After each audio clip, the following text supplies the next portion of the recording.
mercy is but my factor, good my lord, to engross up glorious deeds on my behalf.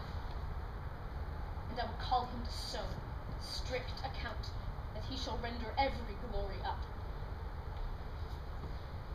This in the name of God I promise, the which, if he be pleased, I shall perform. I do beseech your majesty may solve the long-grown wounds of my intemperance.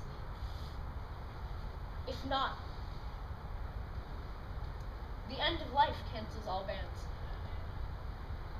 and I will die 100,000 deaths ere break the smallest parcel of this vow. 100,000 rebels die in this. Thou shalt have charge, and sovereign trust herein. How now, good Blunt, thy looks are full of spleen. So hath the business I come to speak of. Lord Mortimer of Scotland has sent word that the Douglas and the English rebels have met at the 11th of this month at Shrewsbury. A mighty and a fearful head they are, if promises be kept on every hand, as ever offered foul play in the state. The Earl of Westmoreland sets forth today. With him, my son, Lord John of Leinster. Wednesday next, Harry, you shall set forth. On Thursday, we ourselves will march.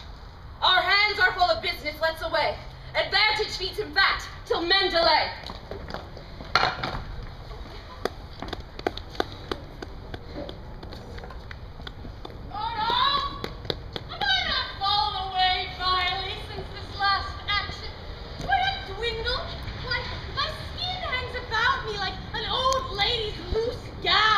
Withered like an old apple jaw. I shall be out of heart shortly, and then I shall have no strength to repent. Company, villainous company, hath been the spoil. Oh, Sir John, you are so fretful you cannot do. There it is. Come, sing me a bawdy song. Make me merry. I was as virtuously given as any man need be. Virtuous enough, swore little, dice not. Above 7 times a week. Went to a bawdy house once in a quarter of an hour. Paid money that I borrowed 3 or 4 times. Lived well and in good company. Now I live out of all order, out of all compass. You are so fat, Sir John, that you must needs be out of all compass, out of all reasonable compass. Just salad in my face. Salad in my face. Sir John, my face does you no harm. No, I'll be sworn. I make as good use of it as any man make of a death's head or a memento mori. I never see thy face, but I think upon hellfire. Oh, thou art a perpetual triumph and everlasting bonfire lies good. I wish my face were in your belly. Oh, God of mercy, so I should be sure to be heartburn. Ah! How now? Dame Parliament the head. Go to. I know you well enough. You do not know me, Sir John. I know you, Sir John, and you owe me money, Sir John. We have diets and by drinking, and money lent you 4 £20. He hath his part of it, let him pay. Him? Alas, he is poor, he is nothing. How poor? Look at his face. Look how you rich. Look at him point his nose. Look at him coin his cheeks. How now, the wind in the door of fame must be all marked. My lord, I pray you hear me.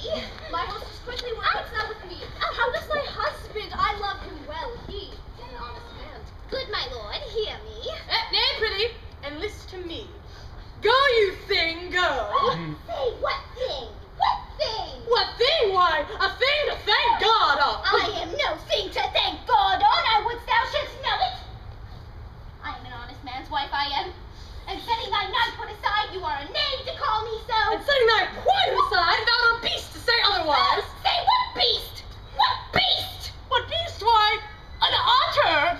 Why an otter, Sir John? Why, she is neither fish nor flesh. A man knows not where to have her. All men know where to have me, Sir John. True, hostess. He slanders thee most grossly. And so on you, my lord. Why, just the other day he said that you ought him 1,000 pounds. Sirrah, do I owe you 1,000 pounds? 1,000 pounds? A million! Thy love is worth a million, and thou owest me thy love. But, as that art prince, I fear thee as I fear the roar of a lion.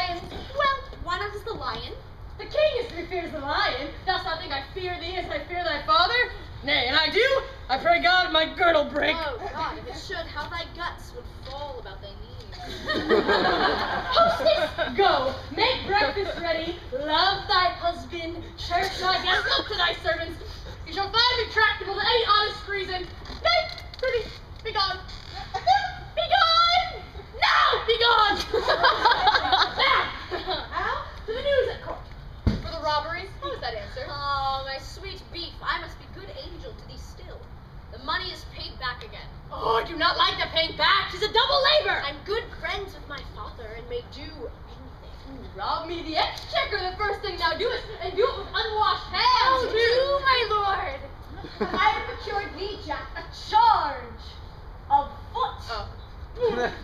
I would have been of horse. Where shall I find one that can steal well? Oh, for a fine thief of the age of 22 or thereabouts? I am heinously unprovided. God be thanked for these rebels. They offend none but the virtuous. I laud them. I praise them. Pardon.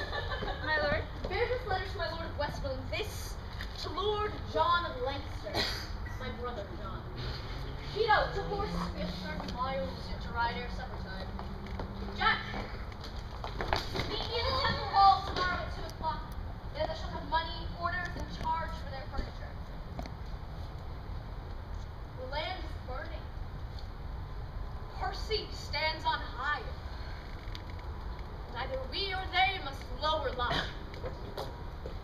Fair words, brave world. Hostess, my breakfast come. Oh, could I wish this tavern were my drum.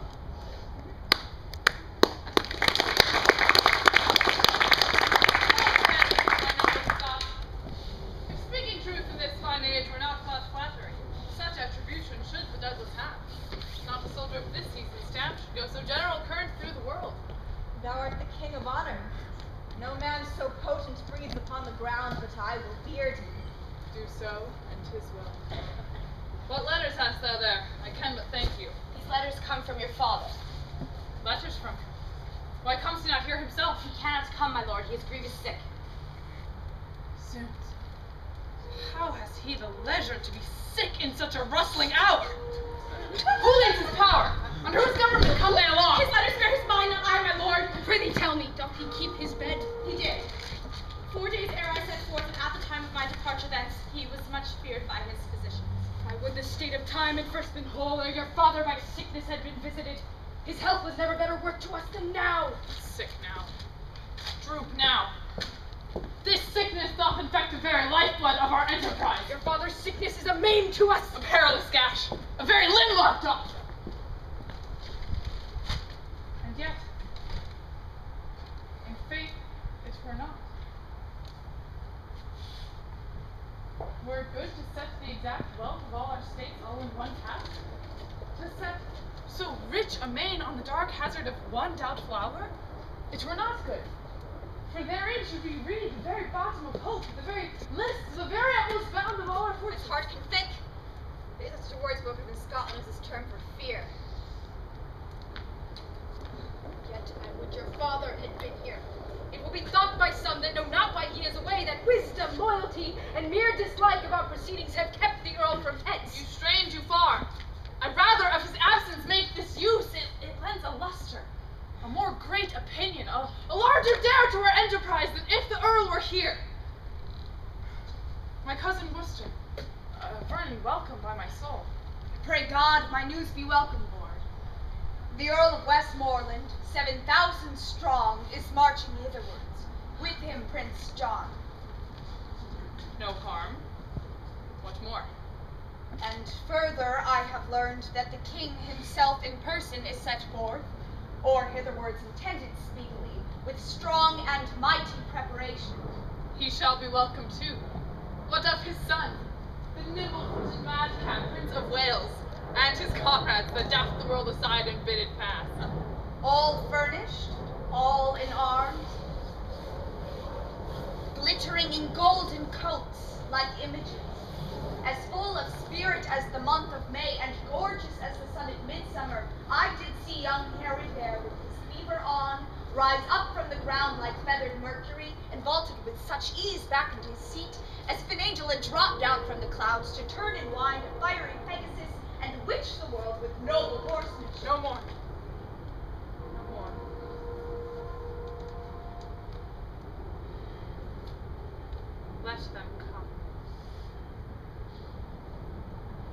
They come like sacrifices in their trim.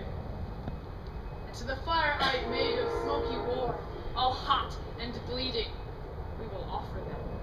Come! Let me taste my horse! Who is to batter me like a thunderbolt against the bosom of the Prince of Wales? Harry to Harry shall, hot horse to horse meet, and never part till one drop down. The Glendower come. There is more news. I learned in Worcester as I rode along that Glendower cannot draw his men within these 14 days. It's the worst news I've heard of yet. Guy, it bears a frosty sound! What may his whole army reach unto? To 30,000.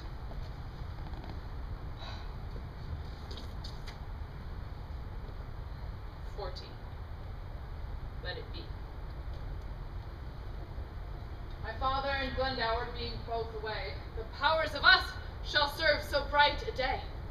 Come, let us take a muster speedily. Doomsday is near. Die all. Die merrily. Talk not of dying.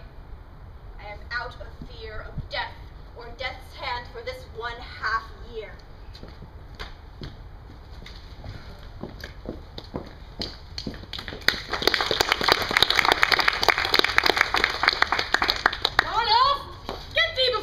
Fill me up a bottle of suck. Will you give me money, Captain? Lay out, lay out. This bottle makes me angel. And if it do, take it for thy labor. And if it makes money, take them all. I'll answer the coinage. Bid my Lieutenant Pito come meet me at town's end. I will, Captain. Farewell. I be not ashamed of my soldiers. I am a soused gurnet.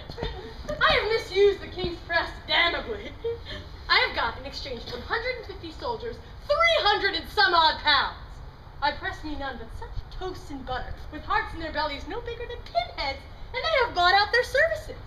And now, my entire charge consists of ancients, corporals, lieutenants, gentlemen of companies, slaves as ragged as Lazarus, in the painted cloth where the glutton's dogs lick his sores.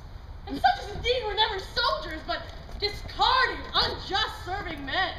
Younger sons to younger brothers, revolted tapsters, and